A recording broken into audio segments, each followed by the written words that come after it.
Salut à tous, on se retrouve pour l'épisode 3309 du Zap Image. On commence aujourd'hui en ce dimanche 25 mai avec des anniversaires.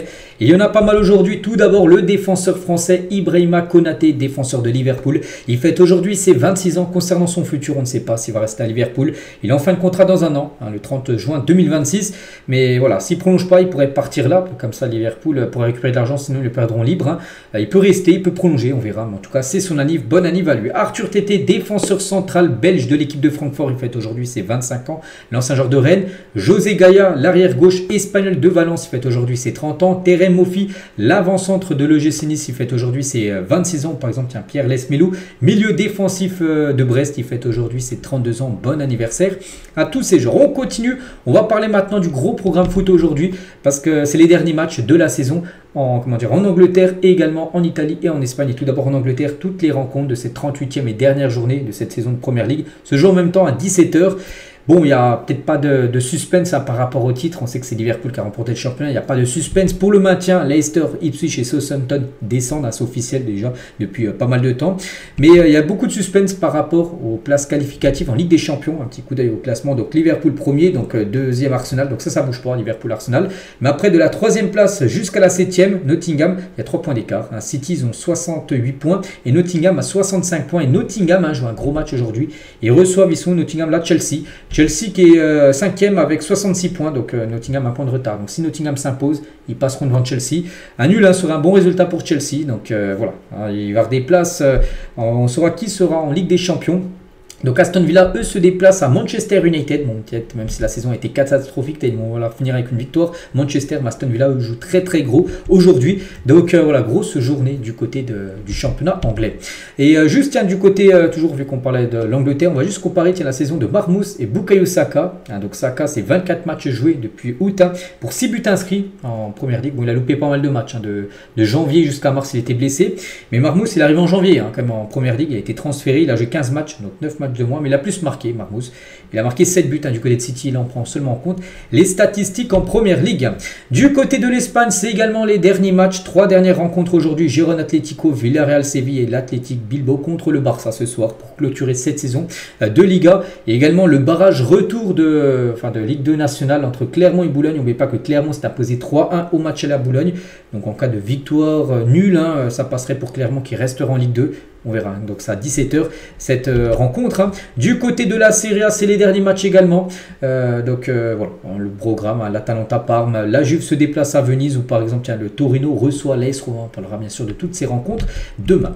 On continue cette fois-ci avec les maillots. C'est qu'il y a de plus en plus d'équipes qui dévoilent leur futur maillot vu que la fin de saison c'est fini. Voilà, il reste plus grand chose, juste les matchs d'aujourd'hui. Et par exemple, un club comme Newcastle dévoile son nouveau maillot de domicile pour la saison prochaine. Est-ce qu'ils le porteront cet après-midi? Je ne sais pas, mais en tout cas c'est officiel. Voici le nouveau maillot de Newcastle, je le trouve très très beau, bon toujours noir et blanc comme souvent, mais un petit peu avec des couleurs aussi bleu ciel sur le bout des manches, sur le col, tout ça. Vraiment très très beau maillot pour l'équipe de Newcastle. Saison prochaine, c'est officiel. Concernant l'AC Milan, eux aussi dévoilent leur nouveau maillot domicile saison prochaine. Bon, toujours les deux couleurs, le rouge et le noir, toujours avec Puma et Mireille Flybetter. Donc voilà le nouveau maillot domicile de l'équipe de Milan. C'est également bien sûr officiel. Officiel également concernant Aston Villa qui dévoile son maillot extérieur saison prochaine. Voilà ce maillot de couleur mauve. Beau maillot bien sûr pour l'équipe de Villa.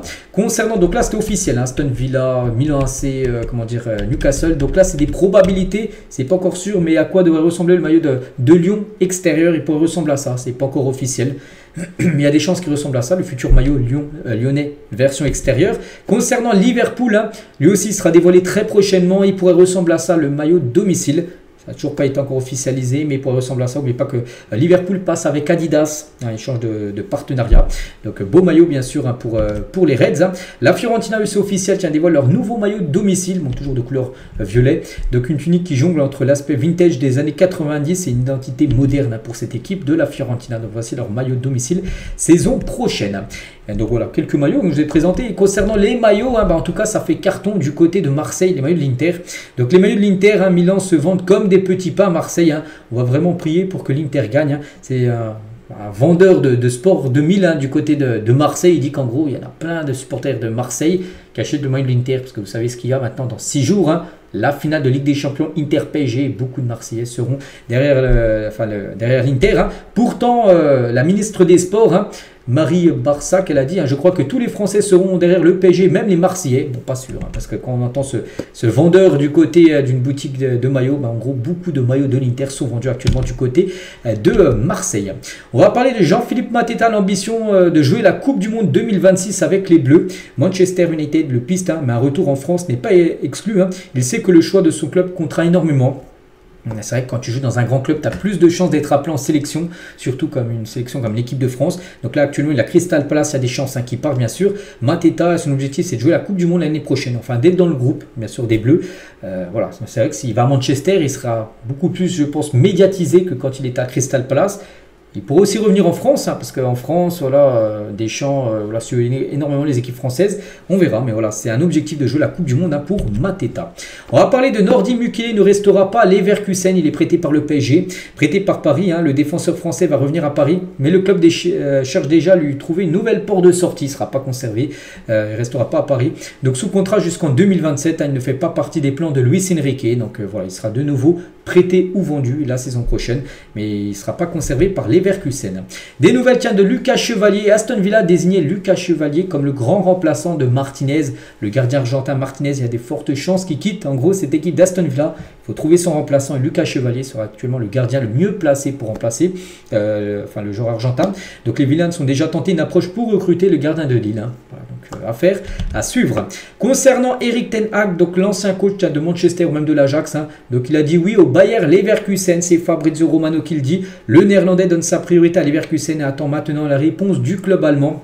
Parce que Xabi Alonso, tiens, demain, normalement, c'est la présentation. Hein. Demain lundi, présentation de Xabi Alonso du côté du Real Madrid. Il faut trouver un nouveau coach hein, du côté de Leverkusen. Et pour l'instant, il y a un candidat qui est fort crédible, c'est Erik ten Hag, hein, qui pourrait devenir coach de cette équipe.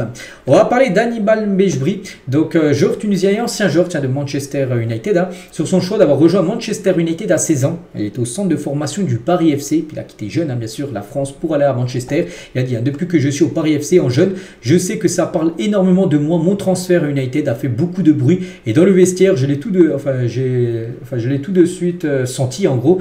Hein, voilà, de quitter la France, Paris FC pour rejoindre le grand club de Manchester United. Hein. J'étais obligé de grandir plus vite, hein. Je suis programmé, je suis parti à 13 ans de chez moi. C'est mon histoire, c'est comme ça, je suis loin d'être à maturité. Ce n'est pas parce que ça n'a pas fonctionné à Manchester United et à Séville hein, que c'est fini. Je reste conscient de ce que je vaux et surtout ce que je sais faire en gros et je dois faire en gros dans le futur. Donc actuellement ça va bien mieux pour lui. Hein. Donc actuellement il a Burnley. Tiens, Burnley en plus monte, hein. Ils ont fini deuxième, enfin un premier ex-aequo avec Leeds. Et il monte à la saison prochaine en Première Ligue pour jouer en PL. Mais voilà, c'est qu'il a quitté très jeune, on va dire, la France hein, pour rejoindre l'Angleterre. Le Real Madrid veut recruter un Galactique cet été. C'est un objectif, un Galactique, en gros, c'est quoi? C'est un joueur de classe mondiale hein, que le Real Madrid aimerait avoir. Hein. Cependant, le club doit déjà vendre, hein, ça c'est obligatoire. Il faut déjà vendre avant de recruter. Et il y a toujours Rodrigo, même si Rodrigo, ces derniers jours, on a entendu qu'il pouvait rester. C'est quand même le joueur qui a le plus de chances de quitter le club. Un joueur qui a une grosse valeur marchande. Hein. Je vous parle des joueurs à quasiment 100 millions d'euros, donc les Vini, les Mbappé, les Jude, Rodrigo, je pense entre ces quatre-là, ou même Valverde, voilà, tous ces joueurs-là, ceux qui ont le plus de chances de partir, reste Rodrigo. Voilà, donc le Real aimerait le vendre. Hein.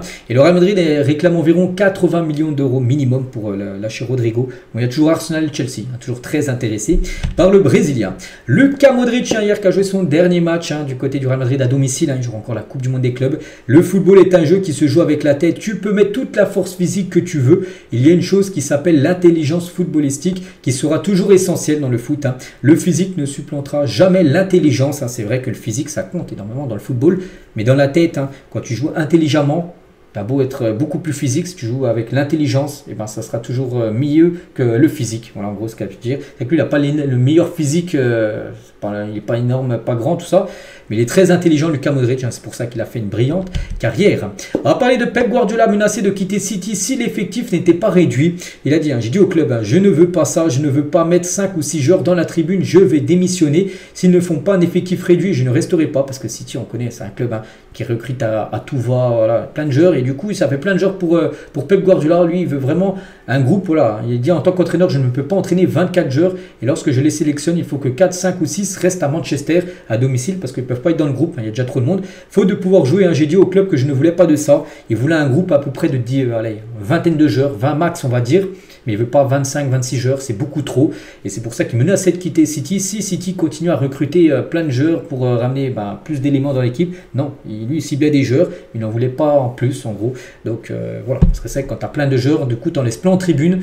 Et voilà, c'est un problème. Le Roi Sané n'a pas l'intention d'accepter l'offre de prolongation du Bayern Munich. Tiens, on est le 25 aujourd'hui, donc dans 1 mois et 5 jours. Hein. Ce joueur est en fin de contrat comme plein d'autres joueurs. Et bon, pour l'instant, le Bayern lui a proposé de prolonger avec une grosse réduction de salaire. Il ne veut pas. Hein, ça sent le départ libre. Hein, de Leroy Sané qui risque d'intéresser beaucoup de clubs. Valentin Rongier a refusé une offre de prolongation de l'Olympique de Marseille car il réclame désolé, un plus gros salaire. Hein. Il veut tout de même rester au club en espérant plus de reconnaissance du côté de Marseille. Mais pour l'instant, l'offre proposée, c'est non. Il demande un plus gros salaire tout simplement du côté de Marseille.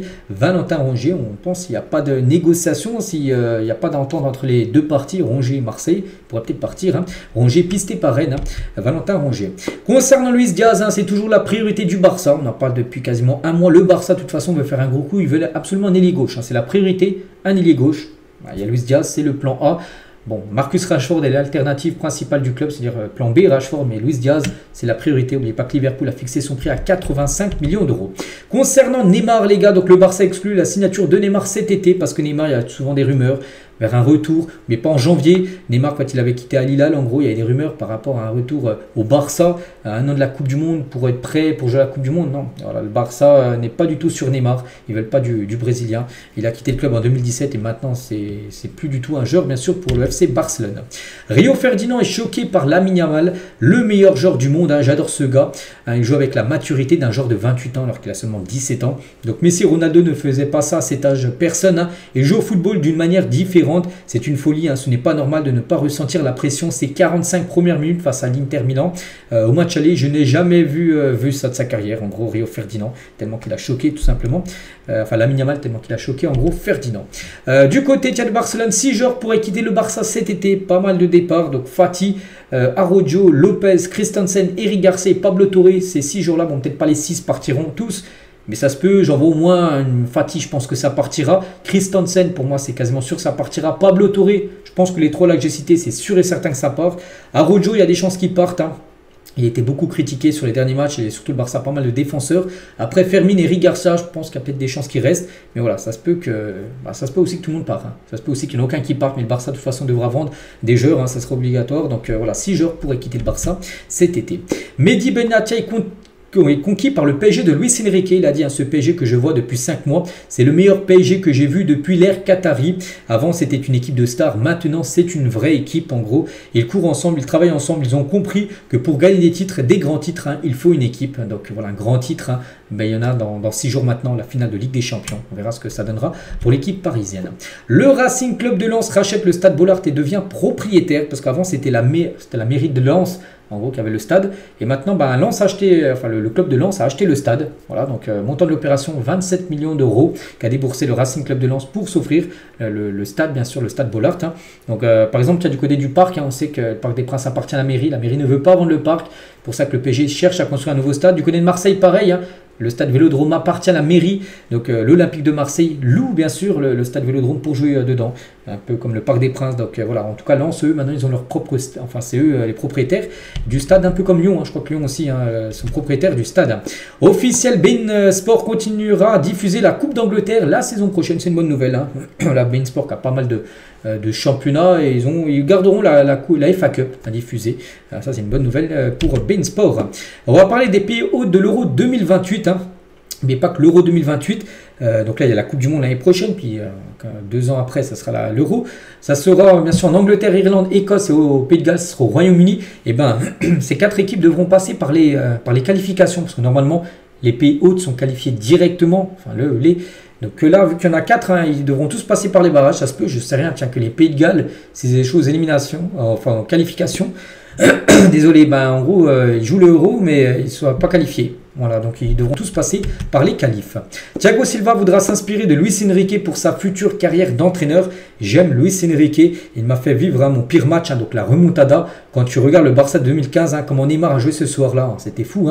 C'est à partir de ce moment que j'ai commencé à regarder ses équipes et maintenant il a fait de grandes choses avec mon club de cœur, bien sûr le Paris Saint-Germain. Et Thiago Silva il a dit, je n'ai jamais réussi à gagner la Ligue des Champions avec Paris et cela m'a profondément affecté. Il a remporté la LDC avec Chelsea mais pas avec le PSG.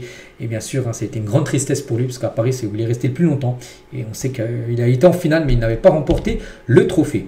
On va parler de Falcao en Europa League, c'est quand même quelque chose, Falcao, lors de la saison 2010-2011 avec Porto. 17 buts et 2 passes D en Europa League seulement, 17 buts et 2 passes D, donc bien sûr il a gagné l'Europa League.